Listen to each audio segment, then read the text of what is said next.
Welcome back to the channel and welcome back to another UFC fight prediction video. In this video, we'll be predicting the full card of fights for UFC Fight Night, Dariush versus Tsarukyan. But before we get into the full card of predictions, we're gonna recap and talk about some of the fighters and talk about how we did. So first off, I did pretty well for the card. I didn't really bet too much. Like I feel like I was just stacked with stuff. So I think I just made like 3 bets, maybe profited like 1 unit. I didn't really invest too much. I just, did it for, this content base. So I make the content, but I wasn't really feeling like, in a betting mood or just to really delving in the way I wanted to. So I really didn't bet too much. And as far as the public parlay or the parlay I put on here, that one was off by one because of Alexander. I forget his name, but yeah. What's his name? Lucas Alexander or something? Yeah. Because he got upset, it happens. But yeah, that one, I made like 2 other ones that, hit. And again, this made like units. So I probably bet like 3 bets. 2 of them hit, one of them didn't. And but as far as prediction wise, I think I had 3 losses. I think Alexander was one of them. I think Medici was another loss, and it was like maybe one more loss. So it was like 3 losses. I think I went like 9-3. I ain't gonna get all into it, but I know pretty good record.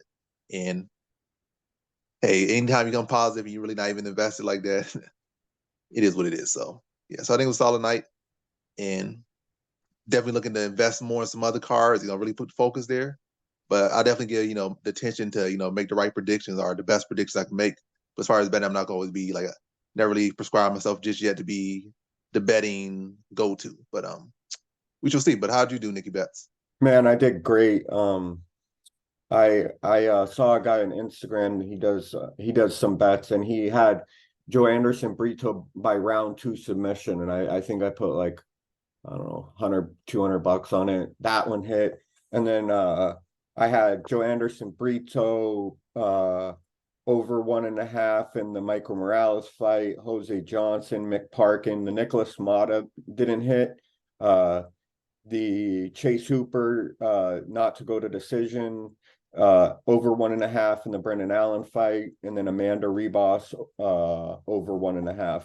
And then I hit on another, that was an 8-leg parlay. And then I hit it on the 7-leg parlay, over 1.5 for the Alan Perez fight, Mick Parkin over 1.5 in the Michael Morales fight, Joe Anderson Brito over 1.5 in the Paul Craig fight, and then Matik Orble, the one who fought Eurosmetic, I bet him straight up. So I did pretty well. I did 924 on the 7-leg, and then I did 1,130 on the other parlay. So it was a great weekend. I felt the same way, bro. Like it didn't feel like the most exciting card at first because they're like a lot of the fighters are great, like Paul Craig and Brendan Allen. I like Michael Morales a lot now, but it wasn't a stat like this weekend. We have so many fights. Like we got Rob Font, we got Davidson Figueiredo, we but Jalen Turner, Bobby Green, Sean Brady, Kelvin Gastelum. I like Clay Guida and Joaquin Silva. But yeah, there's a ton of fights on this card. Misha Tate's on it. So this card right here in particular has more as far as like name value and people that have kind of been big names in the UFC for a while. But I did great on that card. I wasn't mad at all. I'm a little bit apprehensive on this card. I think I sent you like a 9-leg parlay, which was mostly over 1.5, and you helped me kind of scrape it down to something manageable. But I had a great weekend. I was pumped the whole time watching everybody get the over 1.5s and all that stuff. Joe Anderson Brito really did me in too. So yeah, it was a great weekend. What do you think's next for Michael Morales? Michael Morales, I really can't say just yet. Well, I guess I could say Renat Fakhretdinov, a fight that was supposed to happen in the past but didn't happen. I think Michael Morales had a good performance, but I don't think it was like a performance that says like, oh, this guy is ready to take over the division or whatnot. So, and obviously Renat Fakhretdinov like had a draw in his last fight, so Renat may choose to rematch Zaleski dos Santos, but that probably might not happen. But if that doesn't happen, I feel like matching up with Michael Morales would be a good matchup. Michael Morales had a pretty good performance, but he didn't really put a stamp on his opponent. Oh yeah, Jake Matthews, he didn't put a stamp on him. and it was still, pretty competitive fight from the start to the end. It was a clear winner, but it was a competitive fight. Like, and then Renat had to struggle. So match those two against each other, and see who's the better prospect, or the person who's ready to be a contender. But I don't think either of them are ready yet. But by matching them against each other, it could definitely propel one to say, oh, now that's a contender, like a top 15 fighter now. But that's what I would say for him. What about you? Man, I couldn't have picked a better opponent than Renat. I think that could be easily a fight night main card fight between those two because they're so technically sound. Jake Matthews, man, it makes me appreciate how much like people put into like their career because you could tell Michael Morales was just a little bit quicker, a little bit more in tune with his ability, and Jake Matthews was just a dog, just ready to scrap. And I really liked that fight. I think it was a little underrated, but just because of how technical it was, and I think Renat and Michael Morales are kind of on the same level, and I think that's definitely the best matchup for him. But what do you think's next for Brendan Allen? Brendan Allen, I would say what's best for him right now, I feel would be a Jack Hermanson fight. I feel Hermanson really not doing nothing in the weight class. He just holding on to his spot. He just wants to enjoy all those UFC PI benefits, but he's not really fighting no one. He's just holding on to a rank. But he's not going nowhere. He's not doing nothing. There's no more hope for him. Might as well let himself be fed to a prospect or a contender. And, he could possibly still win, but I think Brendan Allen matches up well with him. And I think that gives Brendan Allen his best chance to really start to climb the rankings. But I'm not saying he can't beat some of the other guys. I definitely think he could beat other guys, but I definitely think there are more dangerous matchups with, I guess, less reward and higher risk out there. But I think Jack Hermanson right now is the highest reward, lowest risk, and I think he matches up with him. But other matchups could be Ikram Alexarov. It could be Bo Nickel. And I think right now he should beat Bo Nickel if they were to fight right now. But yeah, I don't think they will match. They're not gonna give up Bo Nickel to him just yet. Bo Nickel gonna need some more wins. As a matter of fact, I think at this point, Bo Nickel still has not even fought or beaten a decent fighter just yet. He's still mostly fighting amateur level fighters. So like, well, amateur or low level, regional level fighters, I would say. So they're not gonna feed or they're not gonna give Bo Nickel that matchup. But yeah, the Herman's fight just makes most sense right now. But what do you feel? Um, the fight that I like, the fight that I'm going to say is number 9, Hamzat Chimaev. Brendan Allen's number 8. That's the fight I want to see because I like watching Hamzat fight. I think they're both extremely talented. And I think it would kind of put a stamp either in Hamza, who I believe could win that fight, or Brendan Allen, who might pull up an upset that, puts him in, the top 5 to fight either Jared Cannonier or Robert Whitaker. I don't know if Israel Adesanya's coming back, but I think since Brendan Allen's number 8, maybe Apollo Costa, Marvin Vittori, or Jared Cannonier, if they want to move him up a little bit. I don't know about really Roman Dolidze. I don't desire that fight, but I would say 3 through 6. So Robert Whitaker, Jared Cannonier, Marvin Vittori, or Paulo Costa, or Hamzat Chimaev. Any one of those I'd want to see. What would be a catalyst for him to be, in contendership?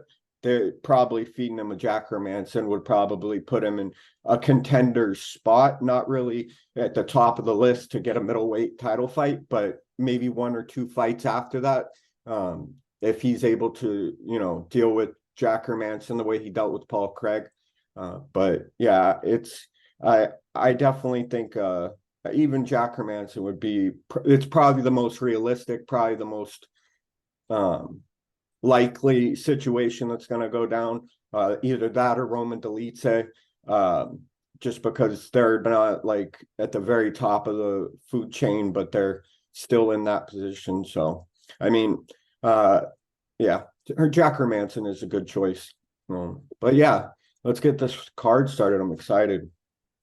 All right, now to our first fight on the main card and on to the predictions. So in our first fight, we have in a women's flyweight division, we got Jamie Lynn Horf versus Veronica Macedo. Her name is Veronica Hardy now. And I've been saying it twice already, so I don't know why I'm going all the way back to like 2018. But anyway, Jamie Lynn Horf versus Veronica Hardy. How I feel about this one right here is I'm going average confidence. Jamie Lynn Horf. The confidence could be higher, but still dealing with these fighters who are, fresh. Well, Hardy has been around. Jamie Lynn Horf, this is her second fight, so I'm not going to try to be like high or lock confidence with a fighter who's this is like your second fight in the UFC. But I do think stylistically wise, it should be a high confidence match. I feel like she's the better striker. I feel like she's bigger. I feel like she's stronger, and I feel like she's definitely the better grappler and stronger grappler. In that Canadian style, Canadian MMA is very underrated. They're probably the most book smart, most technical fighters overall. Among any country. You might think Russians, they're very one dimensional a lot of times. You might think America, but they're very much just, look see All over do the and place. Yeah. all over the place. Like they're talented, athletic, skilled, but all over the place and very creative. But textbook Canadians are the most textbook fighters in MMA, and that's like it's kind of carried by GSP, TriStar. They just very textbook fighters. You see what Olivier Albin Mercier, it's very technical I was fighters. gonna say that. Yeah. Yeah, and Jamie Lynn Horf definitely comes from that same cloth. Like she's cut from the same cloth. So I think she'll be able to corral Hardy's little karate kicks without much oomph behind them. Just this little fluttery kicks with no effect behind them. Punch her in the face, crowd her, take her down, bully her. I think she finishes her in the second round, and I'm thinking like a submission. So in this one, I got Jamie Lynn Horf via second round submission. Now over to Nikki Betts. Man, I was gonna go the over 1.5, and I'll probably still do that with just a little bit of money, probably nothing that'll really pay off too well. I think Veronica Hardy's very talented, but she, like you said, she's undersized. She's if the girl's just a little bit bigger, a little bit faster, and a little bit stronger, she can get outmatched. And I think if there was like an atom weight, she'd probably do incredible. But at flyweight,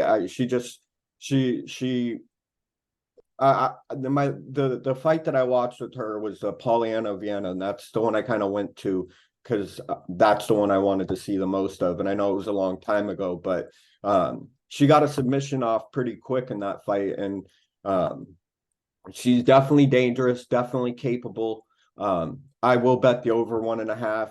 I'm hoping that it's towards the end of the second round, like you say, but I'll go low confidence, Jamie Lynn Horf. There's not too much to say about her because I only found the one fight against Haley Cowan, and it was 3 rounds, so that kind of solidifies my over 1.5 and why I chose it. And Veronica, her in against competitive opponents, she definitely can last in there. I believe over 7.5. I'm just gonna really quickly look up what their what their average fight time is. I believe it when I looked it up, it was 11 minutes and 12 minutes, and I'm pretty sure that that's what it is. Sorry, I was looking at something else. The schedule. All right, there we go. Okay. Yeah, so their average fight time's 11 minutes, and Jamie Lynn's is 15 minutes. And I know that that was only considering one fight, but I think the over and 1.5 is a safe play. I'm not going to bet either way because I'm going to learn something from this one. Either Veronica Hardy's, really coming out and showing what she can do, or Jamie Lynn's kind of just doing what everybody thinks she's going to do. So, and this one, I got Jamie Lynn Horf, very low confidence, but I got the over 1.5 in this one. All right, cool. Now to our next one. We have in the welterweight division, we got Wellington Thurman versus Jared Gooden. And how I feel about this one right here, I'm going low confidence Wellington Thurman to beat Jared Gooden. I just feel like Wellington Thurman I just feel like in general this matchup is not like an ideal matchup for Wellington Thurman, but I think he should win because it's not like he's going there with a guy who can't grab, or a guy who has terrible takedown defense who he could just lay on or just go take down and tap out. Gooden has pretty solid wrestling defense, pretty solid submission defense. His power is pretty inconsistent, but that's something to worry about as well. Like their striking and technique, not like consistent. His power is not consistent, but if it does come in on point, it could be an issue. But yeah, I think Wellington Thurman should win this one. I think he should be able to take his shots. I think he should be able to, mix in the grappling to, work for some takedowns. Not to say he's gonna have great success, but I feel he can have some success. I feel like he can outwork him, and I feel like he can mix it up more. I do think this is a close competitive fight. And also, I do like the fact that Thurman has had, multiple UFC wins, whereas Guden has only had one UFC win, and that was over a guy that in Stolze, who's not even here no more.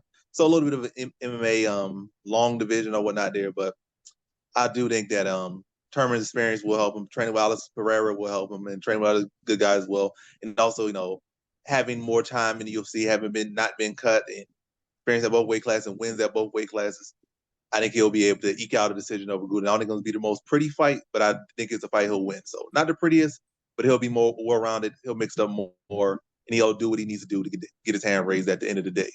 So in this one, I have Wellington Thurman via decision. Not over to Nicky Betts. Yeah, I got a low confidence Wellington Thurman as well. Jared Gooden, the fight where that you're talking about, he knocked the dude out pretty quickly. So I think as long as he doesn't make too many mistakes, he could probably eke out a win. I'm not high in the confidence at all. Their average fight time for Wellington is 11 minutes 19 seconds, and for Jared is 12 minutes 14. I'll take the over 1.5, and as far as betting goes, but I'll take a low confidence in Wellington Thurman. So in this one, I got Wellington Thurman, very low confidence, probably by decision, and I will bet the over 1.5. All right, cool. Now on to our next one.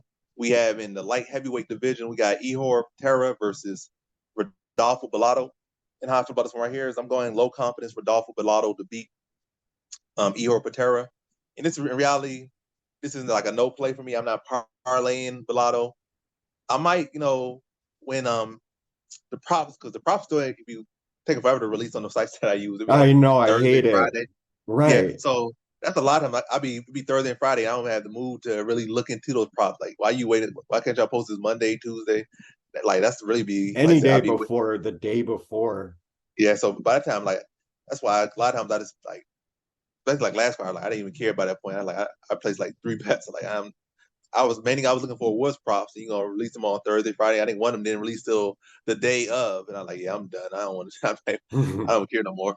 But yeah, this is like a no play as far as money line or parlay because it's just such a volatile fight. Like it's not like Bellato, he might only have lost to what's his name? The other good fighter who's in the UFC currently. I forget his name right now.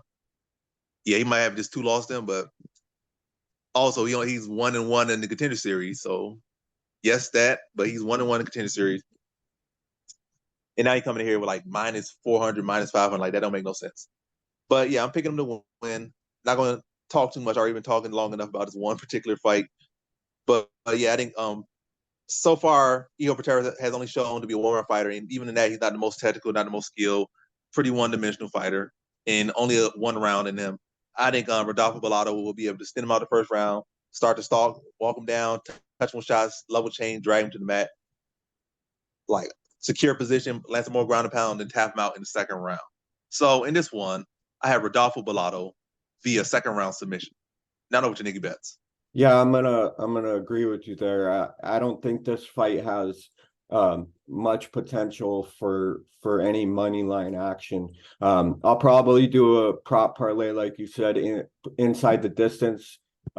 It's pretty easy to make that decision just because their average fight time is 9 minutes 11 seconds, and for Rudolph Bellato, and 4 minutes 37 seconds for Ihor Patera. So I won't bet a lot of money on it. It'll just be another part of my my prop bets that I sprinkle a little bit of money on, hoping that the numbers don't lie and that we could get a pretty easy inside the distance win. So in this one, I got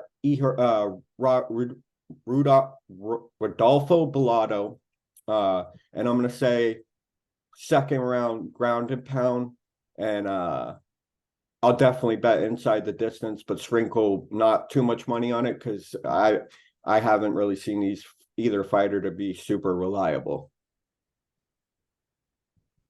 Right. Dope. Now to our next one, we have in the featherweight division, we got Steve Garcia versus Melquizael Costa. And how I feel about this one right here is I'm going low confidence Steve Garcia to beat Melquizael Costa. I know a lot of people were like, did you get it wrong? switching the fighters up. And I think maybe with the submission, I think I went overboard with it. I'm still going to stick with submission. I'm not going to switch up my prediction. But hey, betting wise, I don't have to bet what I predict as far as that.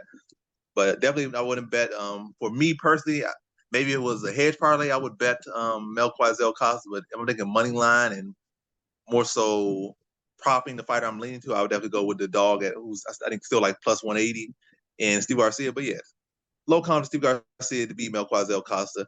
I kind of look back to the Thiago Moises fight, and I feel like he didn't really fight. He stuck in the fight, but I don't really see him really fighting back against Thiago Moises. He allowed Moises to do what he wants with him. And I feel like Steve Garcia, I feel like the best times when you beat Steve Garcia is when you push it to him. You don't allow him to push you. And I feel like the way he allowed Moises to push him, I just don't think that's a good light. Now I feel like Steve Garcia, he don't lay down for anyone. Like he might get laid down, he might get laid out, but he don't lay down for no one. Like he's going to scrap as long as he's there. And typically he gets people that have been able to beat him or has shown history to beat him have been strikers. And Melquizael Costa is kind of like more so a mixed, like a well-rounded fighter. So striking really a bigger threat, especially you saw in his last fight, wasn't really the cleanest striking. And also I think Steve Garcia, you tag him and he don't get put away, he just gets stronger. Like the blood in his body starts boiling. He just gets more aggressive. He comes like in the last fight, he got dropped. In the second round, put a very tough Shalian Nuanderbeek out, like in the second round, who typically don't get finished. He had all these fights and he got finished like one time, like 40 fights, only got finished one time. And he the second guy to finish him. First guy I think inside the UFC. So Steve Garcia is not somebody to sleep on. I think he pulls up the upset here. I think it'll be a good scrappy back and forth fight. And I think he starts to wear him down over the course of the fight, start to tag him, especially like you go into that second round, dog comes out. I think Melquizael Costa gonna get kind of overwhelmed. And like Steve Garcia is gonna fully capitalize, hurt him, then tap him out second round. So in this one, I got Steve Garcia via second round submission. Not over to Nikki Betts. Yeah, I think you put it perfectly. I don't always bet what my predictions are, and I wasn't going to bet either way with this fight just because there's too many questions. I think, like you said, Steve Garcia is very aggressive, and he just seems to get better as the clock ticks down. But I'll go Ezekiel Costa in this one. But I will bet a small add him in one of my parlays, Steve Garcia. Just because I think you're right. I think that he can pull up the upset, but I'm not going to spread a ton of money on it, just enough to make it interesting. So when I watch the fight, I have something invested in it. But in this one, I got Ezekiel Costa, but I'm going to bet Steve Garcia just because I think plus 195 is worth, a decent play. So. All right, that's your prediction for that one? Yep. All right, now to our next one. We have in the lightweight division, we got Joe Selecki versus Jakar Close. And how I feel about this one right here is I'm going average confidence, Jakar Close to beat Joe Selecki. And I'm straight to the point in this one. I feel like Joe Selecki's kind of like a Grant Dawson, kind of like a fighter where, he looks good when he's safe, I guess. Like he could let his strikes go a little bit, but not too much, mixing his takedowns. Then when he's on top of you, he's in his safe haven. That's Joe Selecki. Where I feel like Jakar Close has been in dog fights. He's been there with good fighters, been in there with underrated fighters. He has had more testing, like win or lose. He has held it on with just about every single guy. Matter of fact, he has held it on with everybody for. He hasn't laid down for anyone. Where we have seen Selecki laid out by this person, Selecki give a rounds and allow himself to be laid on the whole rounds by like Jim Miller and other fighters. But I feel like, but that's not to the point. To the point is, I feel Jakar Close, the well-rounded fighter. He trains at the MMA lab, and he's actually, not just a guy that trains at the MMA lab, a guy who has success against very elite fighters and beating some elite fighters. And I think he can has shown the ability to defend takedowns well, get back to his feet well, defend submissions well. And I never really see him as a guy that's ever, looked like he's lost at it, like he's composed and in there. Maybe scrappy times he can get in his scraps. But as far as technically, as far as grappling, like I feel like he's always pretty locked in that. So I feel like he should be able to address the grappling Selecki at every point in this fight. I think the first round will be Selecki's best chance. But I feel like even there, I think Jakar Close is going to address the graph pretty well. Probably hold him to like minute 30 seconds of control time, if any. Or probably like 30. Minute 30 seconds of control time.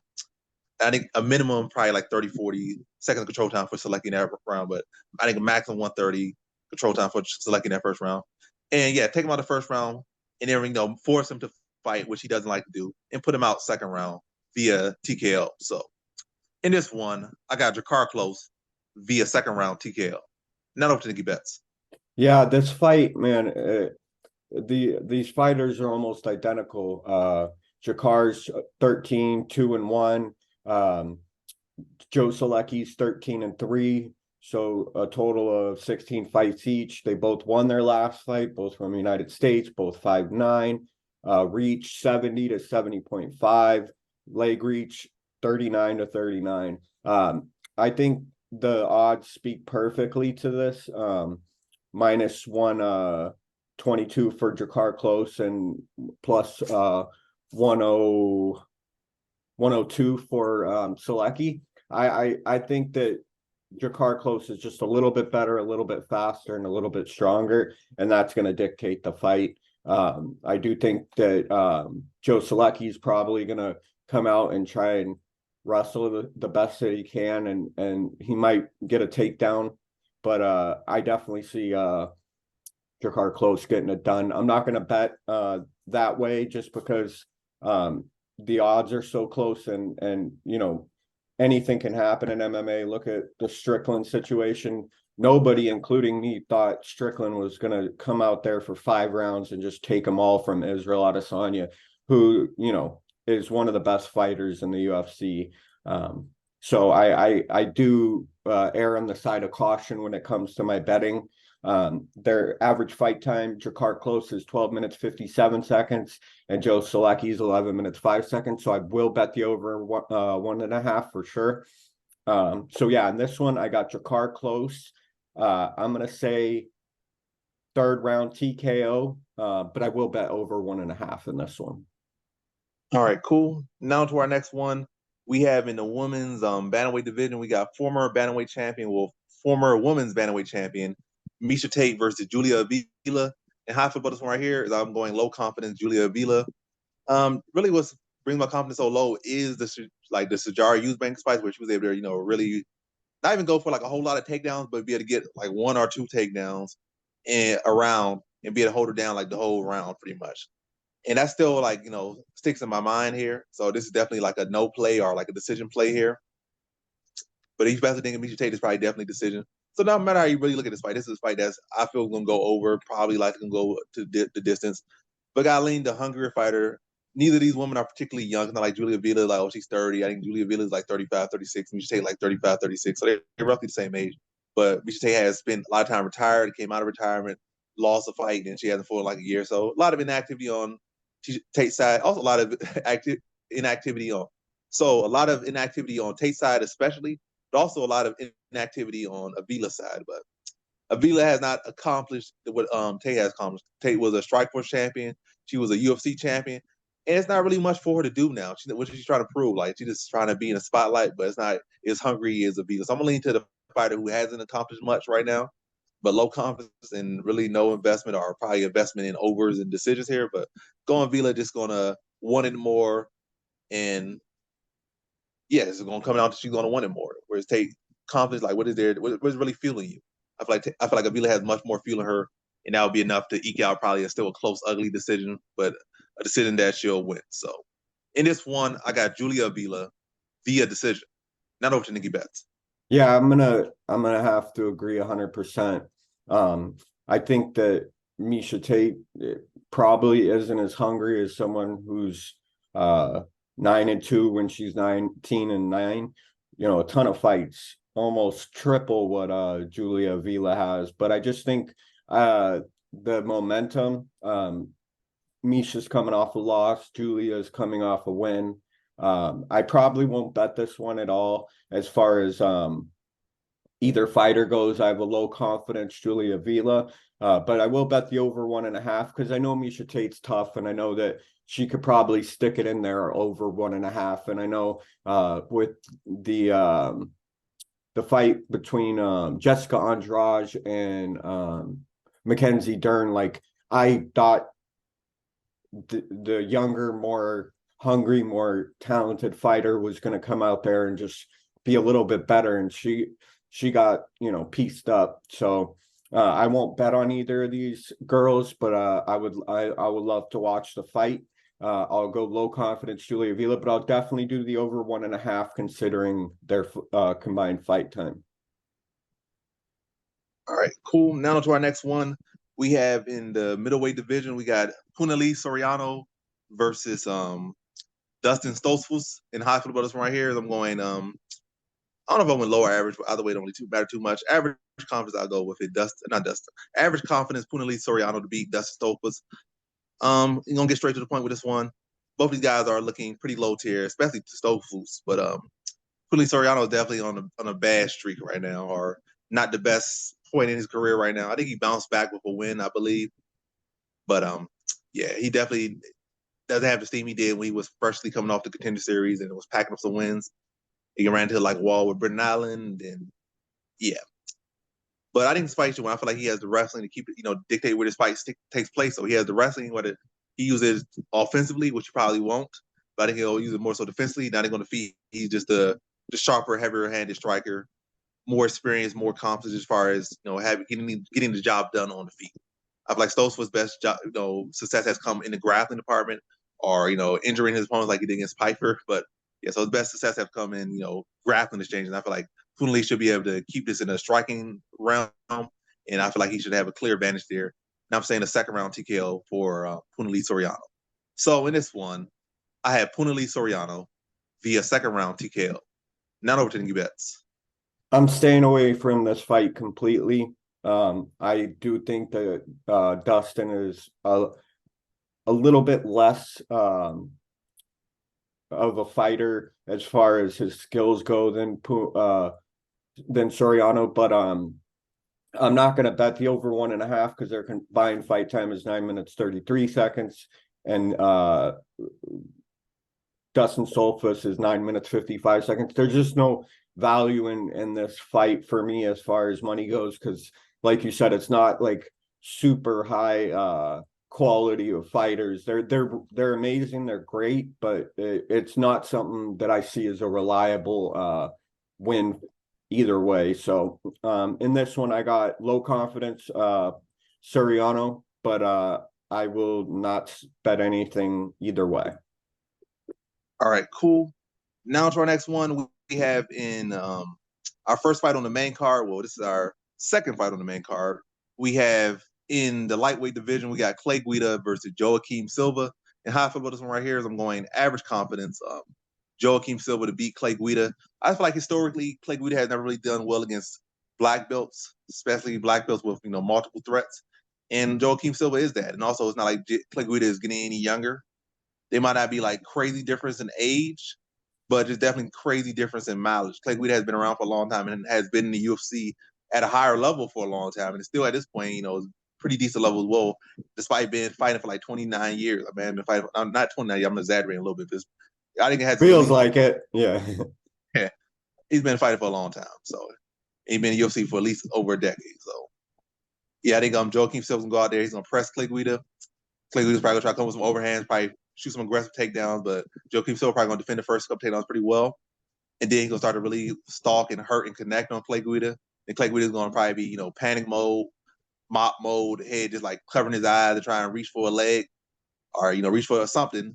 And I think Joaquim Silva's gonna meet him with a guillotine, jump on it, and tap him out first round. So in this one, I got Joaquim Silva via first round submission. Now over to Nikki Betts. Yeah, it's funny. The reason that I picked Joaquim Silva is his fight with Arman Tsarukyan. He lasted almost the full 3 rounds, so I think he's pretty reliable in that aspect. I there's not too much to say that you didn't already say. I think the mileage on Clay Guida could be either his to his benefit or to his downfall. So yeah, in this one, I'm just going to be very quick, pick it real quick. Joaquim Silva, I will bet him money line, but I might look at Clay Guida if the numbers become ridiculous, just because it happens. So yeah, in this one, I got Joaquim Silva. I'm going to say by a third round. Third round submission. So yeah, actually forgot one. Kind of jumped over to Cody Brundage versus Zach Reese fight. So on to that one before we get back to where we were at. So yeah, it just one we got Cody Brundage versus Zach Reese in the welterweight division. No, it's middleweight division. And how I feel about this one right here is I'm going average confidence Zach Reese to beat Cody Brundage. I feel like it's a good matchup for him. I feel like it's a good time. And Cody Brundage has not looked pretty terrible in his last two fights. He got away with one that he should have definitely lost in his last one. He got a DQ victory. He definitely played the acting role and won the Academy Award. But yeah, so he looked flat in his last two fights. He looked terrible in both of those two fights. Should be 0-2 his last two, but he's 1-1. Zachary's coming in. He has pretty solid wrestling defense. Has some good knees and good underhooks to deal with wrestlers. And it's not like Cody Brundage. It's not like Cody Brundage at this level has ever really shown to be a guy that could wrestle you for 15 minutes. Yeah, I really even seen him have any real wrestling success. If anything, he's kind of been like maybe an opportunistic submission artist or opportunistic finisher. So really a low level skill set, like relying on catching someone or relying on just that perfect opportunity to jump on the submission instead of really like setting the submission up or setting the strikes up. Just like I caught you, I knocked you out. I caught you, you were overstanding, I submitted you, but nothing really structured with him. So I feel like Zach Reese can defend takedowns, stabbing with knees to the body, elbowing him, picking him apart, and I think he puts away Cody Brundage in the first round. So he can address everything Brundage brings, limit that puncher's chance, limit that submission artist's chance, and just be the cleaner fighter, constantly pressure him, pull out four shots and four striking from Brundage, make him pay, pin him to the cage, and tee off on him and get him out of there first round. So in this one, I got Zach Reese via first round TKO. Not over to Nikki Betts. Yeah, I don't think there's any way that I could go with Cody Brundage after what he did to me with the Jacob Malcolm fight. That was brutal, man. Like I mean, fair play to him and Jacob Malcolm made that mistake, but irregardless, he shouldn't have won that. He was getting dominated. I think he's a low level of competition in the UFC. He's not the highest quality fighter. I think he does have good aspects of him in certain areas. Quitting, I guess, is not one of his better aspects, but I'll bet over 1.5.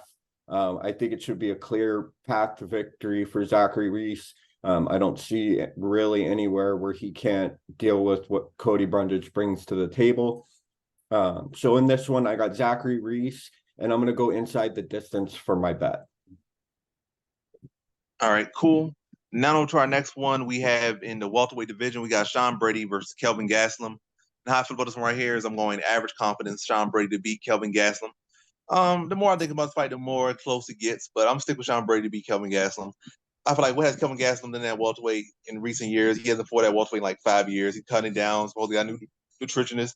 Oh, he just finally got back on a win by beating Chris Curtis. But Chris Curtis engaged him in the fight that he wants. Chris Curtis is not like a wrestler going to try to wrestle him. So I can say, oh, Kelvin Gastelum wrestling defense so good. Like, not really. But so he been on a huge losing streak. And he got a win by fighting a guy who was older than him and fought the style that he wanted to fight, and it was still a very close fight. Sean Brady could mix it up. He goes on.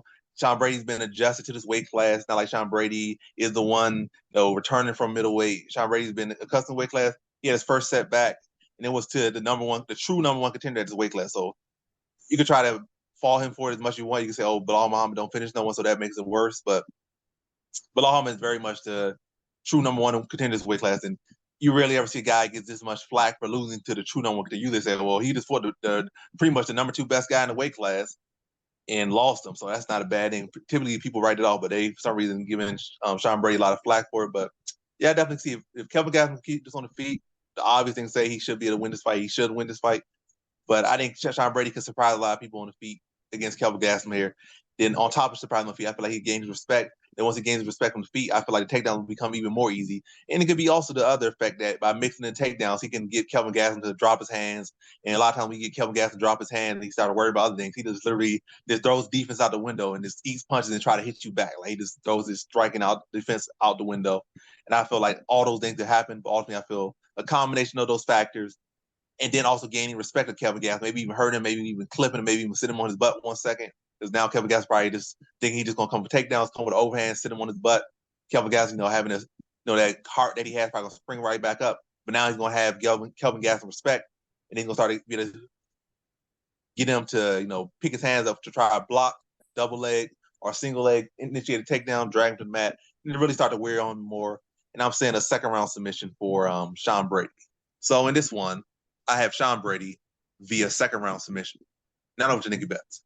Yeah, I'm gonna lean Sean Brady in this one too. I think the fact, like you said, that his only loss is to Bilal Muhammad, and what Bilal Muhammad did to Gilbert Burns, and Gilbert Burns, how he fought Khamzat Chimaev, I think it just reflects perfectly that Bilal Muhammad is, that guy. So his one loss being to him, Kelvin Gastelum being 18-8, and his last win being Chris Curtis, who, like you said, Chris Curtis, he kind of lulled me to sleep in that fight, and Kelvin kind of took over in the striking department. So I don't think that Sean Brady will make those same mistakes. I don't think that Sean Brady isn't reflective, representative of his 15-1 resume. I really like Sean Brady. The Kelvin Gastelum versus Israel Adesanya fight will always go down. It's, one of the greatest battles at middleweight that you'll ever watch. So I would never say anything ill about Kelvin. I like the guy. He seems like a genuinely a good person. But I think the younger, hungrier, sharper fighter is going to pull out the upset. And I think that Sean Brady's going to get a win back on his column and, start marching his way down welterweight and maybe get stopped by somebody, you know what I mean, eventually. But he fought Bilal Muhammad, like you said, so it's reflective of what is going on in the universe of the UFC. So yeah, in this one, I got medium to low confidence in Sean Brady. I think he pulls out the win, but I will bet over 1.5 just because their combined fight time is 12 minutes for Sean Brady and 13 minutes for Kelvin Gastelum. All right, cool. Now to our next one, we have in the bantamweight division, we got Rob Font versus Deiveson Figueiredo. And how I feel about this one right here is I'm going low confidence Deiveson Figueiredo to beat Rob Font. And I can understand the whole thing. They say, he got boxed up by Moreno like 2 of the 3 or 3 of the fights that they fought. And Rob Font's bigger and such. But I just feel like Rob Font, he has the dog in him, but I feel like just look at the Corey Sandhagen fight, for example. Like the Corey Sandhagen fight, I feel he was very aggressive off his back and looked pretty clean off his back.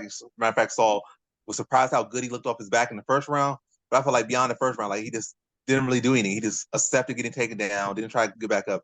And especially now, it's even crazier to hear, like after the fight, that Corey Sandhagen, I think he had a broken hand like most of the fight or something, or if not the whole fight, and was able to just wrestle him down with one hand.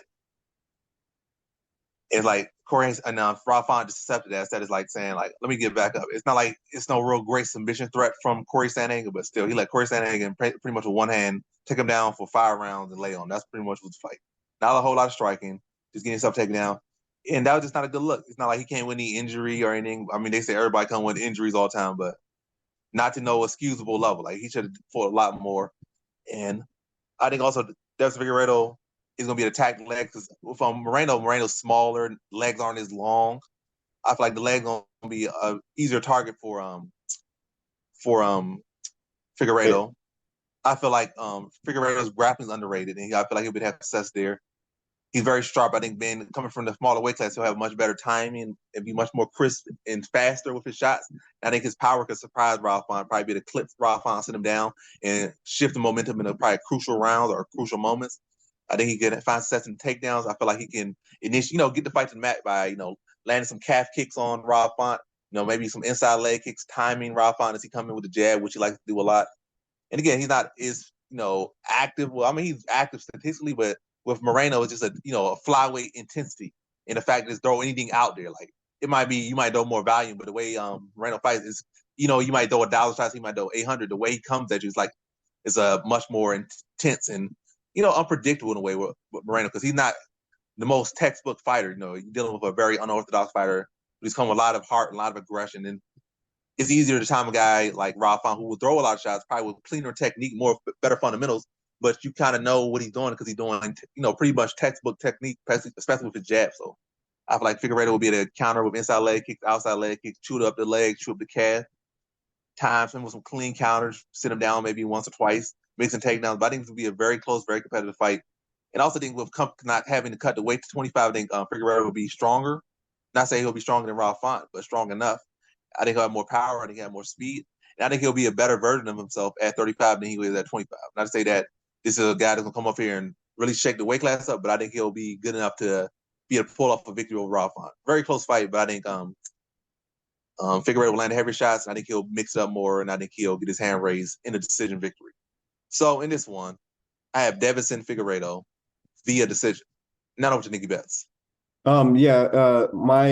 My take is I want Rob Font to win just because he's kind of the underdog, always the underdog. And I like what he did against Adrian Yanez, knocking him out in the first round. So that does make me apprehensive to bet what I'm going to bet on this fight, which is the over 1.5. But I think both of these fighters have a lot of dog in them. So that will keep them in the fight for at least 7 minutes and 30 seconds. If I were to bet it, if you told me that I had to bet it no matter what, I'd probably go Deiveson Figueiredo.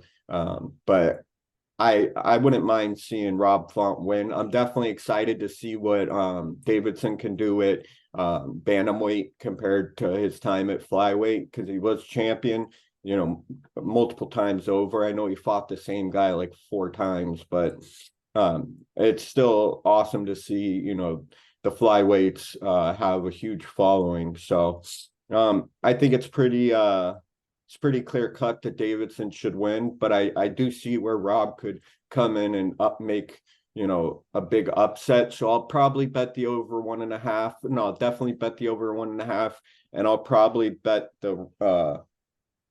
I won't bet the Rob Font money line because he's in the favorite. So I might bet Deiveson Figueiredo as well. It's somewhere in my parlay. But in this one, I got Rob Font via decision. I will bet the over 1.5, and I'll probably sprinkle some money on a parlay with Deiveson Figueiredo. All right, cool. Now to our next one. We have in our co-main event in the lightweight division, we got Jalen Turner versus Bobby Green. And the real odds should be, what's the odds that Jalen Turner makes weight? So then he fell weight last time. Now he's coming on short notice, and that's a tough sell that he could make the weight and fight Bobby Green. But we shall see. We shall definitely see. But Jalen Turner versus Bobby Green, I'm going average confidence Jalen Turner. I feel like this is a fight he should win. This is a fight he needs to win.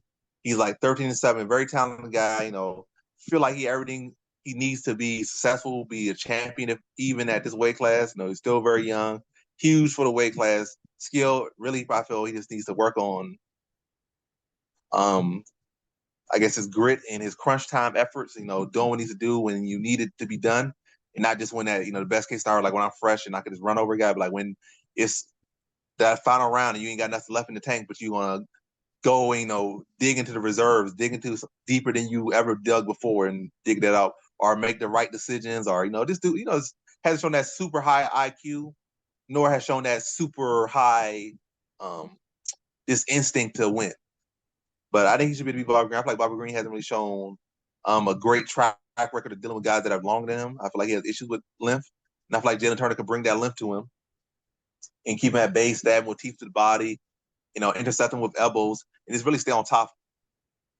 And I think he's going to finish him in the second round. But I think Bobby Green's very game, but I think Jalen Turner's length will cause him issues. I think his constant pressure will cause him issues. I think his attacking the different level. I feel like Bobby Green is typically a boxer. I don't think really attacks too much with kicks, just typically with hands. He does got knees and blind knees and stuff. But as far as effective offense, I think all of his effective offense really comes from his hands. Whereas I feel like Turner has the punches, he has the elbow, he has the knees, he has the clincher. Where I feel like Bobby Green limits himself a lot, and also with the fact that he's done with such length and he likes to dip his head a lot. I think Dan Turner can also exploit that as well now.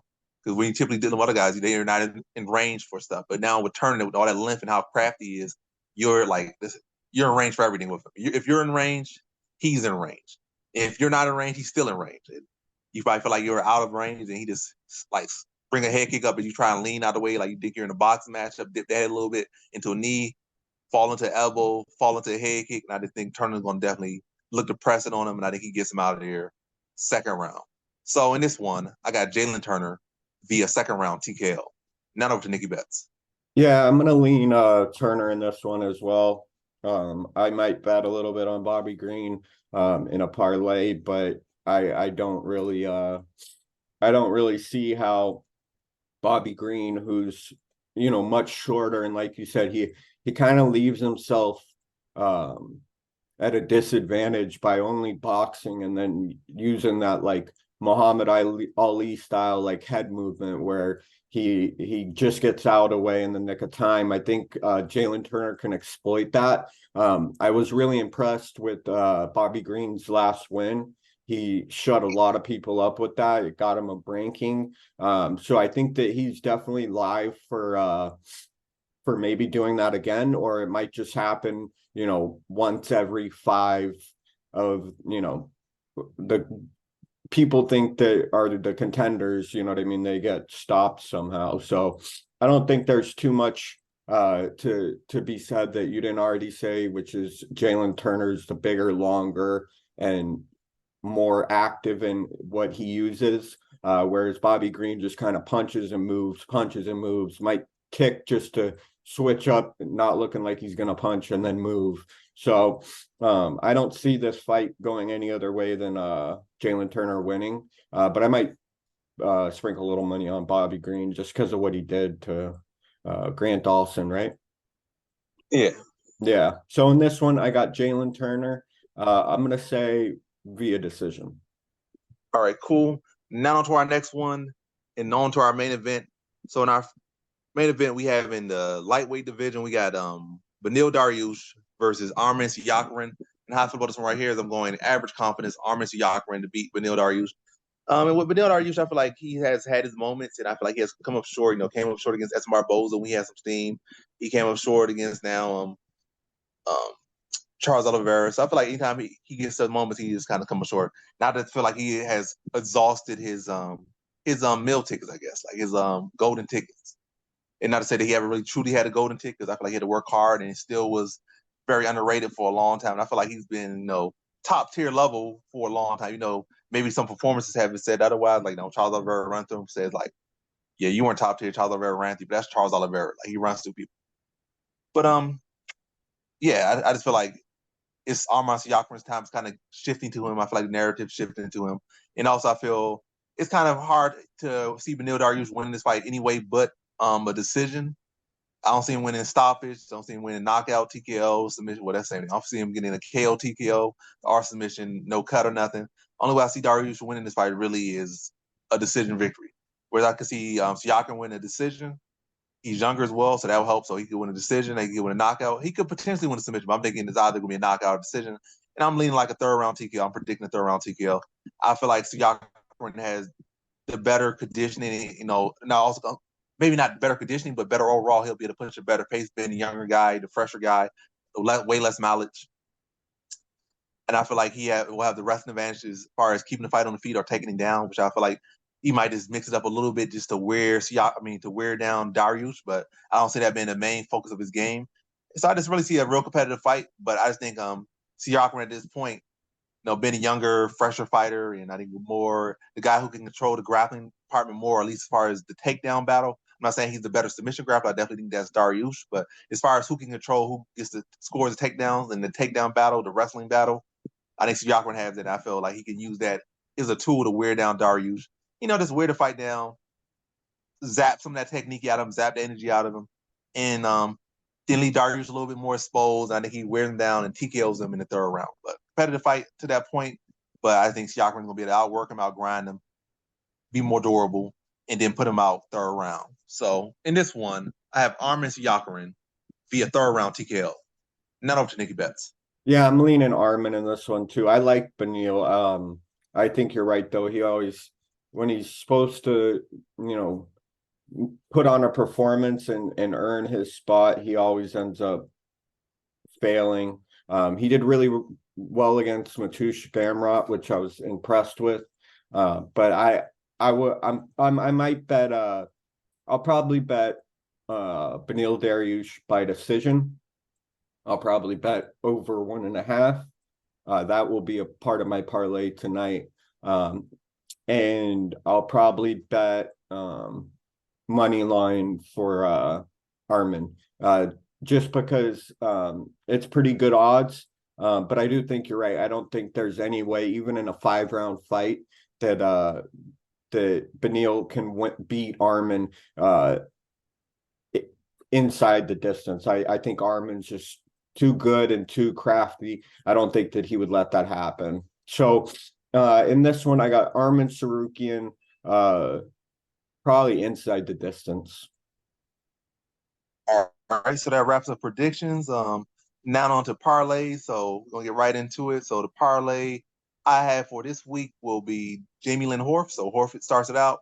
Then the second leg will be um I just skipped over a person. Where's Zachary Reese at? All right, so Jamie Lynn Horf, Zach Reese, that's number 2. Number 3 would be Joaquim Silva. And then number 4 will be Arman Siakrin, being the anchor and also being the final fight on the card. So to wrap the parlay up, or to mention the parlay, is Jamie Lynn Horf, Zachary Reese, or Zach Reese, Joaquim Silva, and Arman Siakrin. If you want to really make it juicy, maybe go with Joaquim Silva submission in the distance, or even submission first round, because that's definitely what I'm gearing. That could be, definitely throw that money up some more. So look out for those. And one final time, Horf, Reese, Silva, and Siakrin. So now to Nikki Betts, what's your parlays? So yeah, my parlay is gonna be the Beneil Dariush fight. I'm gonna go over 1.5. The Rob Font fight over 1.5. The Sean Brady fight over 1.5. Joaquim Silva, and I'll add Misha Tate over 1.5, and the Jakar Close over 1.5. So my parlay officially is Jakar Close over 1.5, Misha Tate over 1.5, Joaquim Silva, Sean Brady over 1.5, Rob Font over 1.5, and Beneil Dariush hit all their fights to go over 1.5. All right, that's solid. So that wraps up our parlays. We're gonna kill it this week, as we have killed in many other weeks, definitely in prediction categories. And any further bets, look in the Discord, and any further than that, pay $50 for one time, or pay like $10, $20 a month. But yeah, that's the video. Thanks for watching. Like, comment, subscribe to me and Nikki Betts, and that's the video. Peace.